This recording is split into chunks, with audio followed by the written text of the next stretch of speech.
नमस्कार साथियों, Aryan all exam notes में आप सभी का स्वागत एवं अभिनंदन है। दोस्तों, मैं राम नरेश मिश्र आज आप सभी के लिए प्राचीन भारत का इतिहास से जुड़े 30 महत्वपूर्ण प्रश्नों को लेकर आया हूं, जो सभी प्रकार की परीक्षाओं के लिए बहुत महत्वपूर्ण है। तो आइए हम सब इसका अवलोकन करें, और यदि आप हमारे चैनल पर नए हैं तो चैनल को सब्सक्राइब कर लें, बेल आइकन की घंटी दबा दें, अपने दोस्तों में शेयर करें, लाइक करें। तो ज्यादा समय न गवाते हुए आइए हम अपने वीडियो की शुरुआत करते हैं।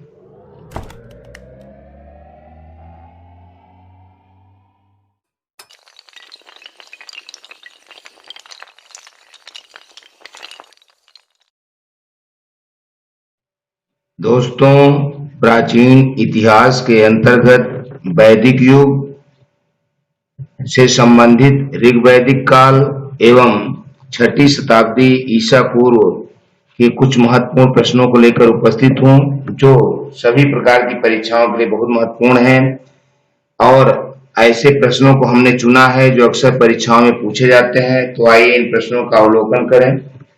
प्रश्न 1, आर्यों का एक प्रिय पेय पदार्थ था, उसका नाम क्या है? ऑप्शन ए पुरोडास, बी सोमरस, सी मधुपर्क, डी चरणामृत। तो यहाँ दिया गया ऑप्शन बी सही है, सोमरस। आर्यों का एक प्रिय पेय पदार्थ सोमरस था, जिसका वे उत्सवों और खुशहाली के अवसरों पर पीने के लिए उपयोग करते थे। प्रश्न 2, ऋग्वेद का प्रसिद्ध मंडूक सूक्त किस वैदिक व्यवस्था पर प्रकाश डालता है? ऑप्शन ए यज्ञ संबंधी, बी पारिस्थितिक, सी शिक्षा, डी कृषि संबंधी। तो यहाँ दिया गया ऑप्शन सी सही है, शिक्षा। मंडूक सूक्त वैदिक कालीन शिक्षा व्यवस्था पर प्रकाश डालता है। प्रश्न 3, उत्तर वैदिक काल के वेद विरोधी तथा ब्राह्मण विरोधी शिक्षकों को क्या कहा जाता था? ऑप्शन ए यजमान, बी श्रेष्ठीन, सी अथर्वण, डी श्रमण। तो यहाँ दिया गया ऑप्शन डी सही है, श्रमण। उत्तर वैदिक काल के वेद विरोधी तथा ब्राह्मण विरोधी शिक्षकों को श्रमण कहा जाता था।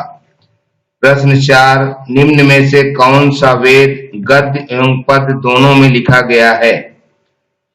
Option A Rigveda, B Samaveda, C Yajurveda, D Atharvaveda. तो यहाँ दिया गया ऑप्शन सी सही है, यजुर्वेद। यजुर्वेद गद्य एवं पद्य दोनों में लिखा गया है। प्रश्न 5, ऋग्वेद में संपत्ति का मुख्य रूप क्या था? ऑप्शन ए सोना, बी गोधन, सी मकान, डी भूमि। तो यहाँ ऑप्शन बी सही है, गोधन। ऋग्वेद में संपत्ति का मुख्य रूप गोधन था, अर्थात गाय ही धन थी, जिसके द्वारा क्रय और विक्रय किया जाता था। प्रश्न 6, ऋग्वैदिक काल में वशिष्ठ निम्नलिखित में से किसके पुरोहित थे? ऑप्शन ए पूर्वों के, बी भरतों के, सी कुरुओं के, डी तुर्वसों के। तो ऑप्शन बी सही है, भरतों के। ऋग्वैदिक काल में वशिष्ठ भरतों के पुरोहित थे।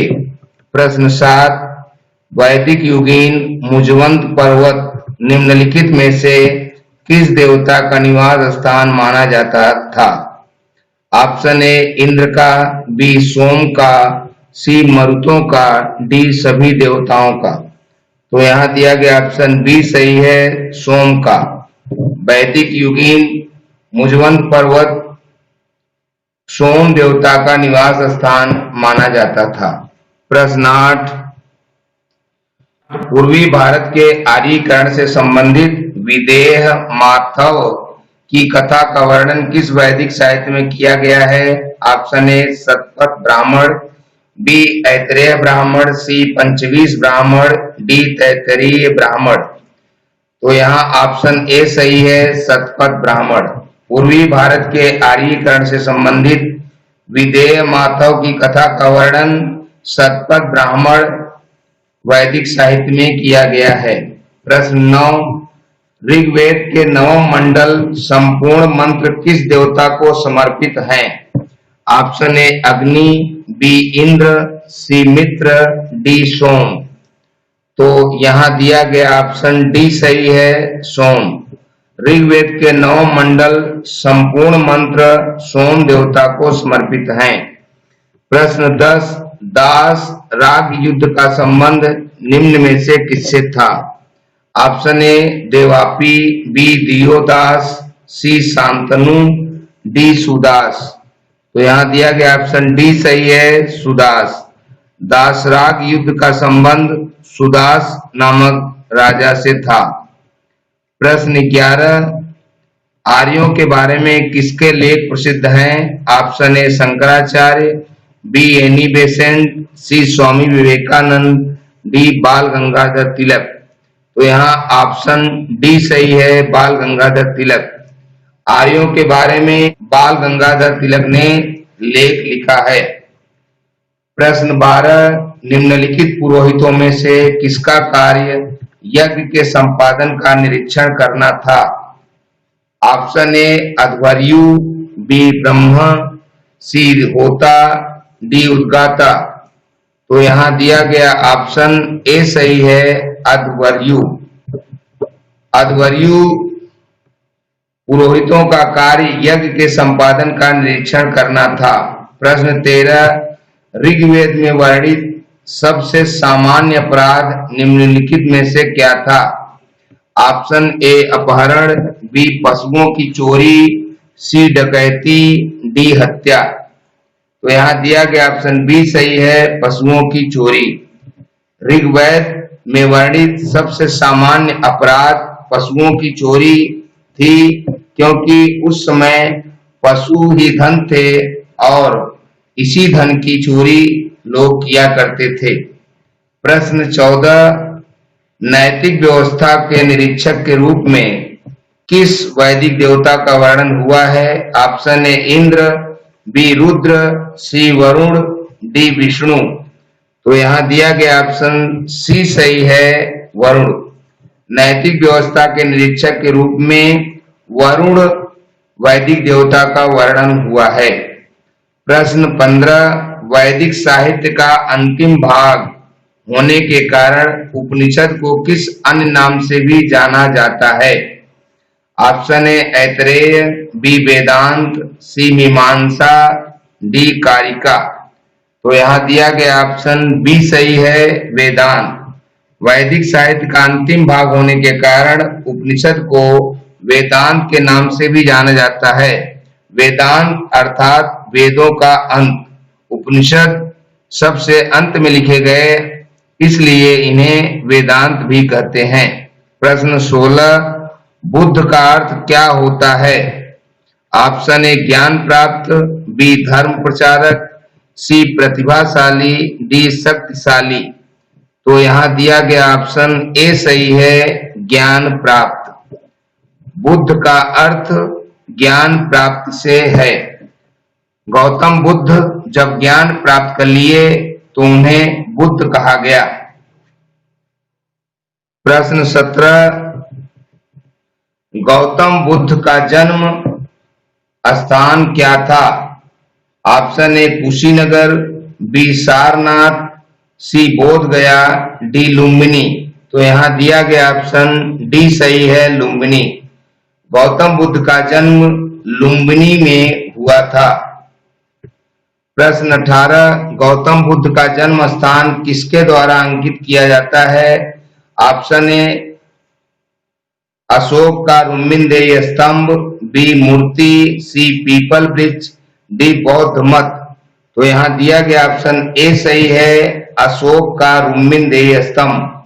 गौतम बुद्ध का जन्म स्थान अशोक का रुम्मिनदेही स्तंभ माना जाता है। इसी स्थान पर गौतम बुद्ध का जन्म हुआ था।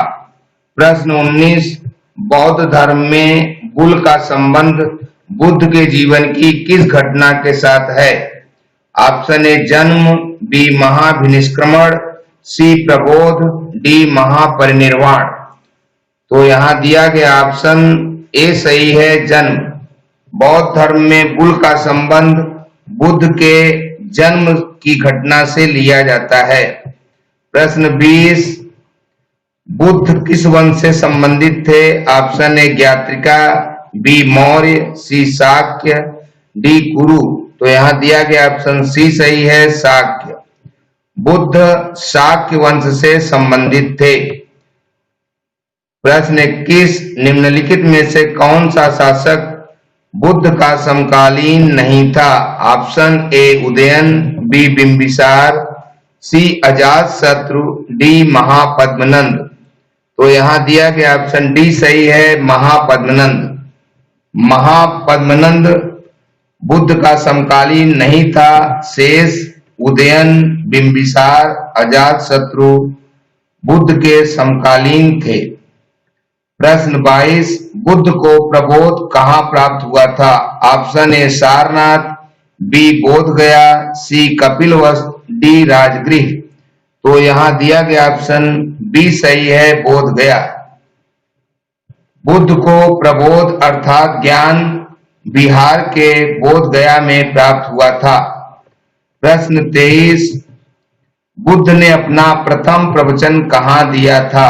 ऑप्शन ए गया, बी सारनाथ, सी पाटलिपुत्र, डी वैशाली। तो यहाँ दिया गया ऑप्शन बी सही है, सारनाथ। बुद्ध ने अपना प्रथम प्रवचन सारनाथ में दिया था।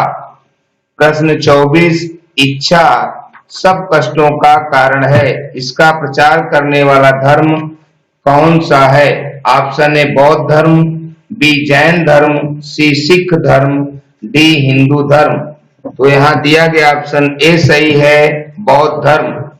इच्छा सब कष्टों का कारण है, इसका प्रचार करने वाला धर्म बौद्ध धर्म है।